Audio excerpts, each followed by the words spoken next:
Thank you for the introduction, Mr. Chairperson. Just for the delegates to be able to put names to faces, my name is Deon Skeepers and I'm with ISON Experiences.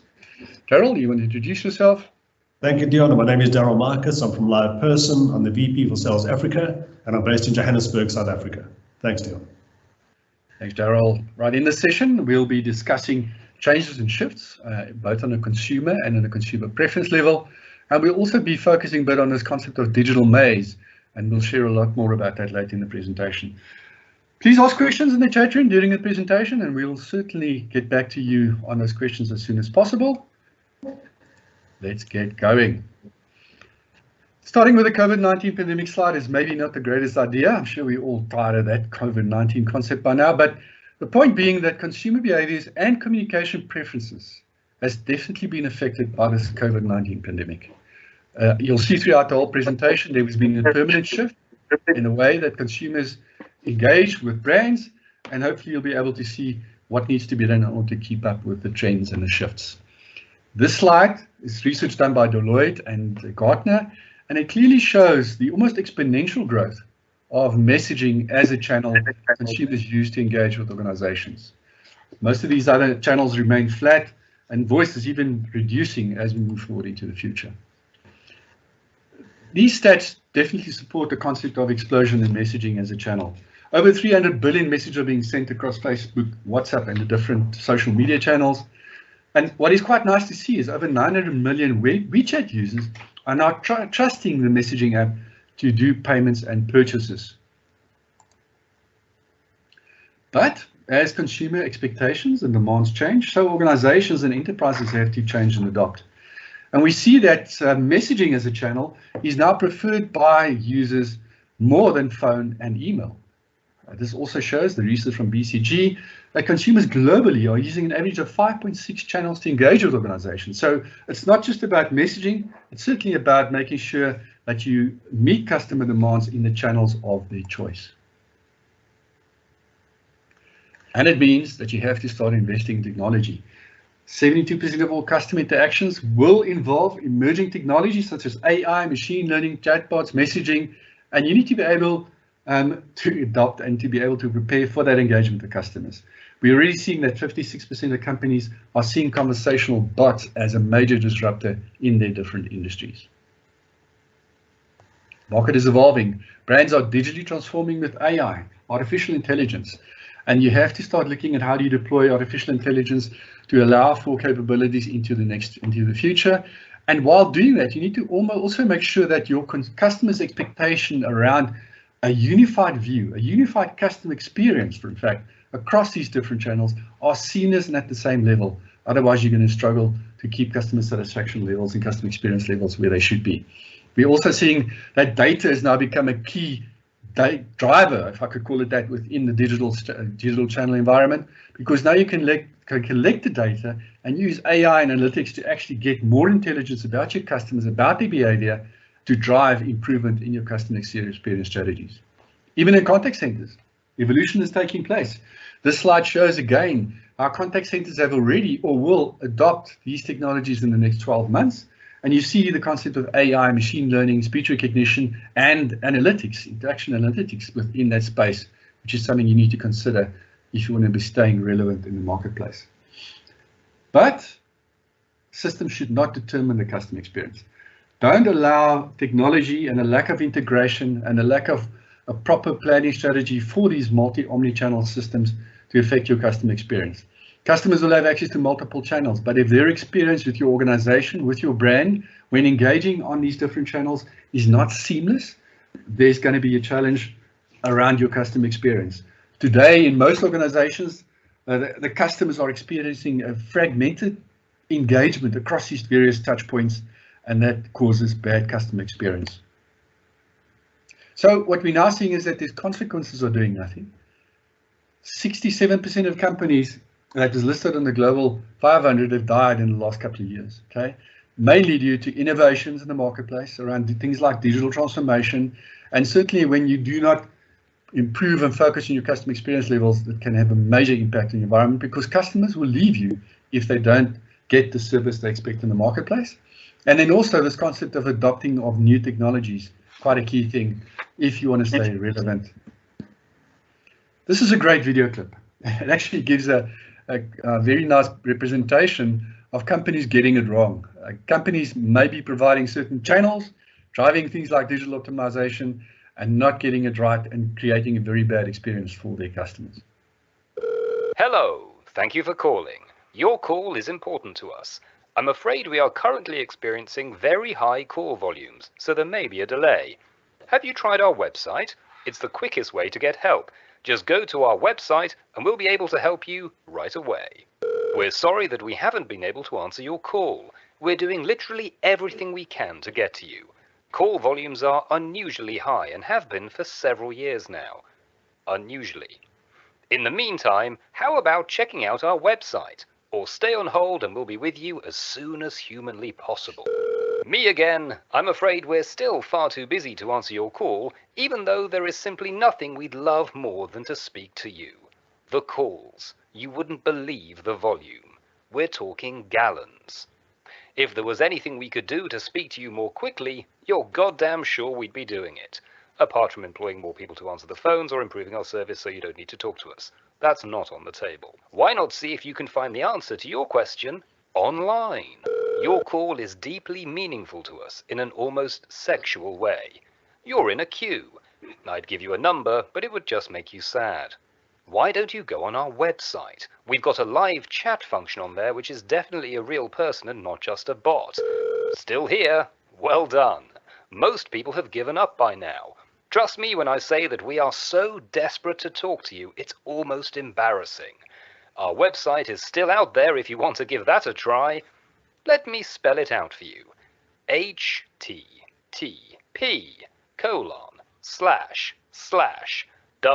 Okay, I'll be honest, there's only one person answering the phone, and he's quite a slow talker, so this could take a while.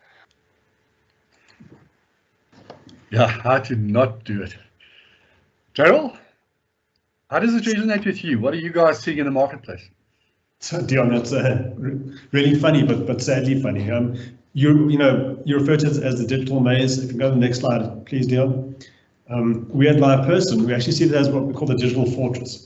And what we're seeing is brands have unintentionally created a digital fortress with websites, apps, chatbots, and interactive voice response systems that don't allow a breakout into the company itself. So what's actually happened is by creating these digital fortresses, companies are actually keeping their customers at an arm's length away from the business. In our world, we say we need to open up the front door and allow consumers to engage with that business across any channel in a seamless environment. Next channel, please, Dion. Next slide. Thank you. So we bring in this concept of curiously human, and I think this is important because as we break down these digital fortresses and these digital mazes, we need to remember that there's a human being at the end of this, and we can't have these, sort of closed, cold conversations. So I want to spend a minute, if I may, just unpacking what does curiously human mean in the conversational AI world. What is our take on that? So first of all, we've seen in the past that many companies got caught in the hype cycle and they led with technology, where technology became the driver and not the enabler. We fundamentally believe that success lies in shifting from technology to an experience. In other words, we need to start creating these intimate human experiences for the customer, and in so doing, creating value for the brand.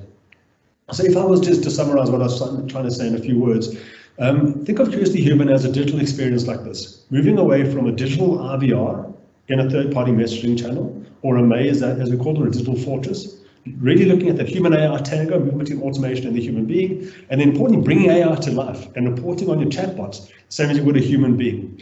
We need to build connections. We need to create connections and conversations, because that's how we communicate every day with family and friends. And when we get those right, now we're talking about real conversational AI.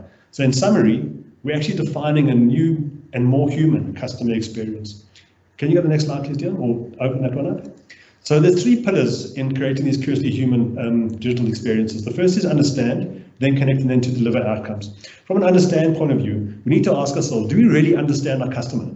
Do we know how they feel? Do we know if they feel that they've been heard or if they've been valued? At the end of the day, behind every interaction, whether it's an SMS or a voice call or an email or a WhatsApp or a message, is an individual and a unique human being with their own individual needs and desires.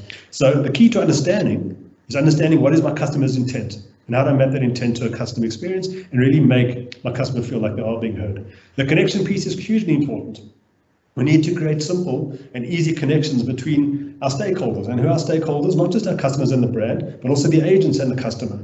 We need to meet our customers wherever they are and whenever they need us. And importantly, we need to start moving from synchronous channels to asynchronous channels and allowing consumers to engage with us in their time and in their terms and not in this synchronous stop-start environment.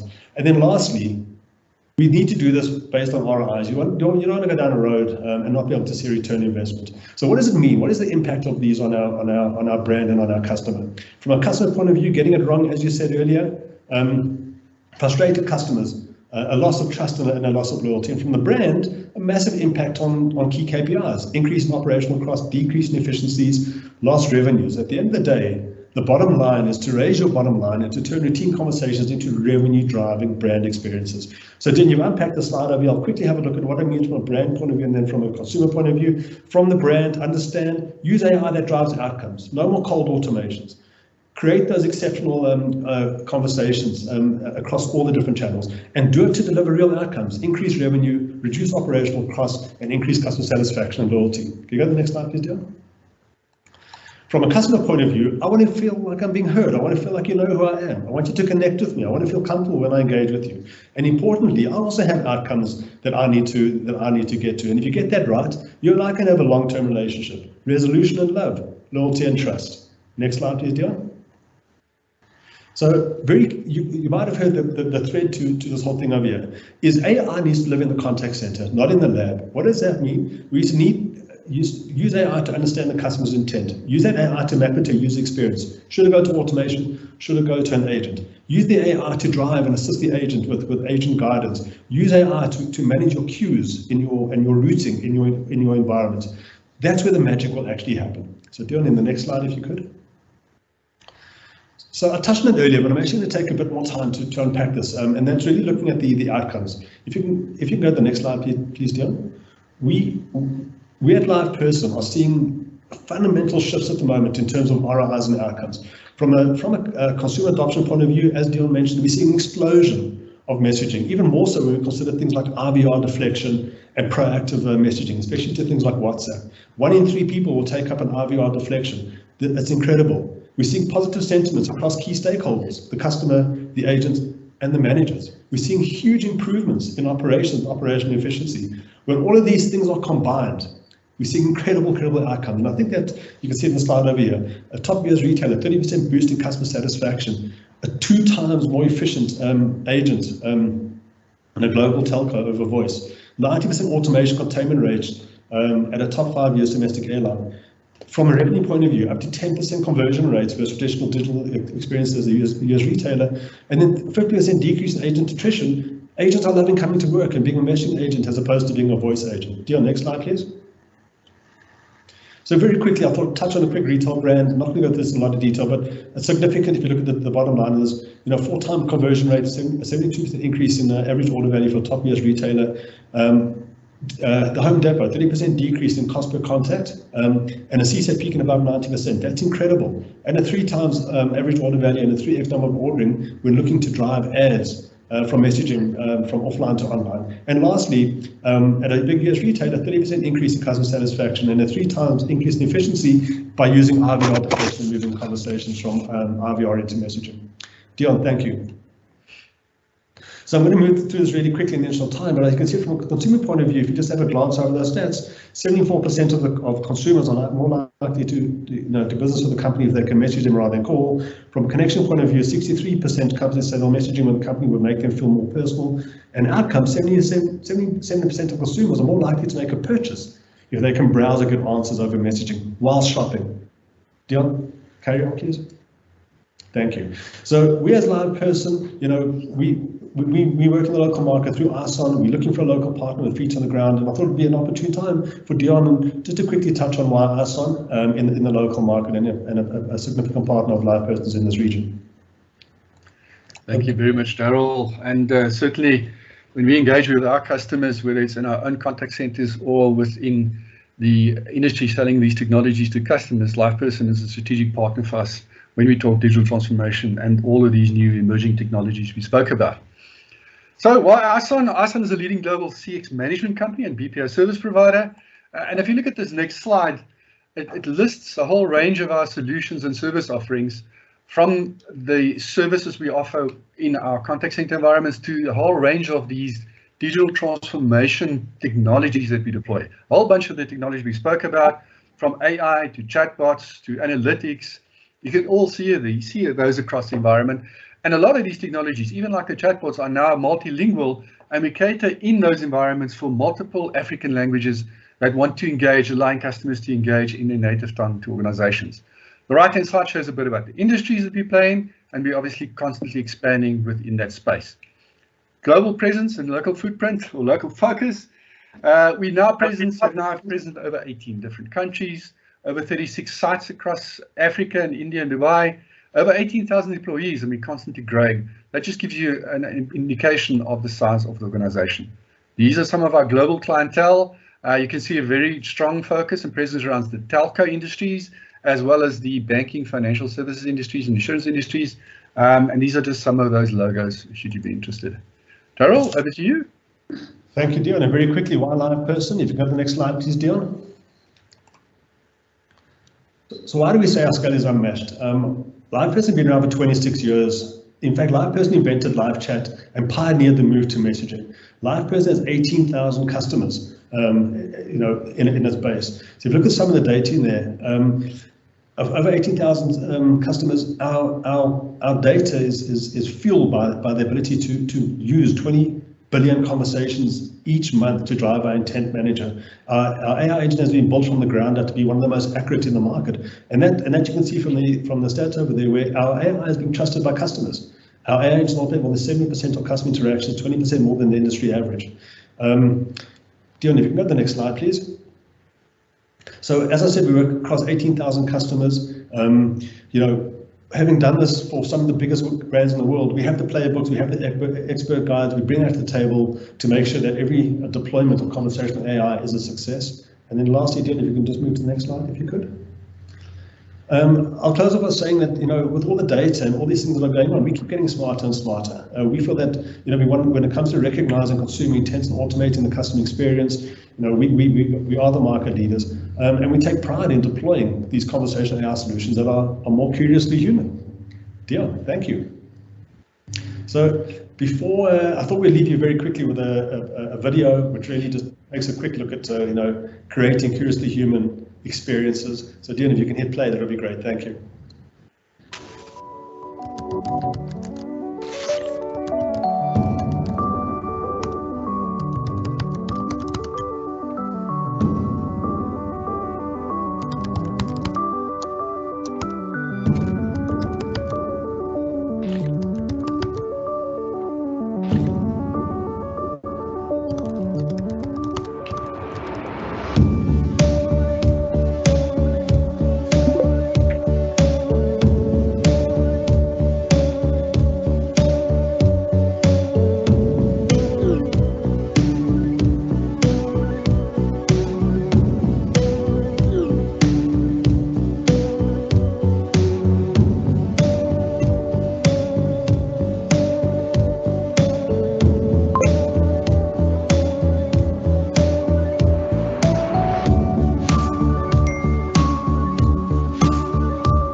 Thank you, Darryl. That was a great video.